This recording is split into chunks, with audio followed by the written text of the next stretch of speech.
সিনেমার শুটিং করতে গিয়ে যেন নেপাল সৌন্দর্যের ব্র্যান্ড অ্যাম্বাসেডর হয়ে উঠেছেন ঢালিউড কুইন। নীল আকাশ আর প্রকৃতির অপার সৌন্দর্যে ঘেরা পোখারায় শুরু হয়েছে অপু বিশ্বাসের সিনেমা শিকারের শুটিংয়ের ফাঁকে ফাঁকে সেখানকার বিভিন্ন স্থানের ভ্লগ শেয়ার করেছেন সোশ্যালে। জানান দিচ্ছেন নায়িকা খোলসের বাইরে অন্য এক অপু বিশ্বাসের অস্তিত্ব।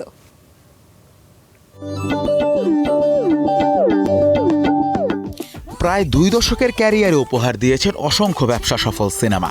ফলে একটা সময় বনে গিয়েছিলেন ঢালিউড কুইন। তবে গ্ল্যামার দুনিয়ায় থাকে নানা চড়াই উতরাই, যা পর্দার মানুষদের নিত্যদিনের সঙ্গী। এর ব্যতিক্রম ছিলেন না ঢালিউড ডিভা অপু বিশ্বাসও। বিভিন্ন কারণে তাই দেখতে হয়েছে মুদ্রার ওপিঠও।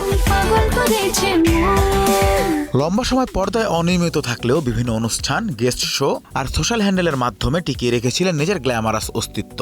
মাঝে কিছু সিনেমায় অভিনয় করলেও তেমন একটা সাড়া পাননি। তবে বড় পর্দায় অভিনয় আর গ্ল্যামার ছড়ানো যার কাজ, সেই অভিনয় শিল্পী বেশি দিন নিজেকে আবদ্ধ রাখতে পারেন না ভিন্ন গণ্ডিতে। তাই হতে চলেছে এবার প্রায় 3 বছরের বিরতি ভেঙে ফিরলেন লাইট ক্যামেরা অ্যাকশনের আনন্দময় জগতে। শিকার সিনেমার জন্য অনেক দোয়া করবেন, যাতে সত্যি সিনেমাটা একটা ভালো কিছু হয়। অনেক বিজনেস করুক বা সেটা করুক, আমি এটা বলবো না, আপনাদের কাছে যেন ভালো লাগে।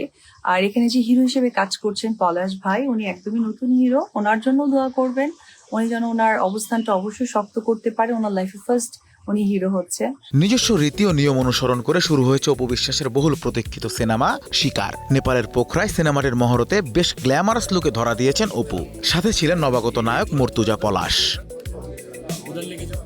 সিনেমার শুটিংয়ের পাশাপাশি নেপাল থেকে সামাজিক যোগাযোগ মাধ্যমে ভক্তদের সাথেও দারুণ সময় কাটাচ্ছেন অপু। প্রকৃতি কন্যা নেপালের বিভিন্ন মনোরম লোকেশনে ঘোরার ভিডিও পোস্ট করে জানান দিচ্ছেন নিজের ফুরফুরা মেজাজের কথা।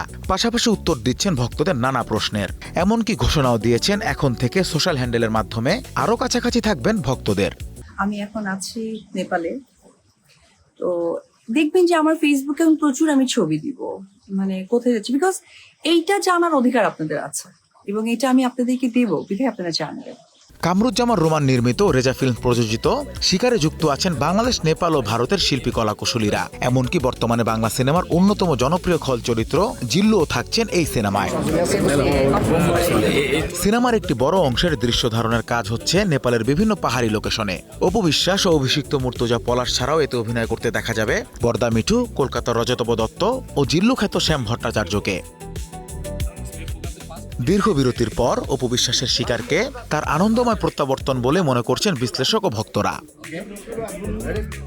Anas Imran, eastern entertainment.